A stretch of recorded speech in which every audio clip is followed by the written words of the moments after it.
ஷேய் முனியப்பன் பேசுகிறேன். முனியாண்டி சந்தோஷம். மாயாண்டி மாடை உன்கிட்ட நாங்கள் இருக்கோம். வெளியில் இருக்கேன் நான். உள்ள மாயாண்டி மாடை நாகம்மா உன் பக்கத்தில் நாங்கள் இருக்கோம். இந்த செம்மத்தில் நீ கடவுளே என்னை அடைச்சிட்டான்.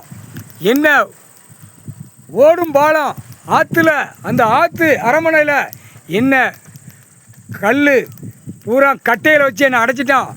கடவுளே குற்றாலநாதர் ஐயா, குலராமணி தாயே காப்பாற்று காப்பாற்றுன்னு கண்ணீர் விட்ட உனக்கு கண்ணீர் விட்ட கணக்கு ஈஸ்வரன் மகன் உன் கட்டு அவுத்துட்டான்.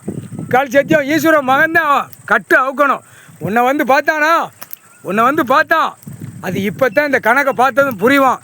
உன்னை வந்து பார்த்தான்ல, உன்னை வந்து பார்த்தானா இல்லையா? சித்தாயி அம்மன் முக்கால் சத்தியம் சந்தோஷம். ஏன்னா 7 செம்மத்து கணக்கு முடிஞ்சு வச்சு வெடிச்சிருச்சு. சந்தோஷம் சித்தாயி உன் சுத்தம் இளமச்சம்பளம் கனி வெடிச்சிருச்சு. இனிமேல் தப்பு செய்கிறவனா ஆணும் பெண்ணும் நீ விட மாட்ட முக்கால்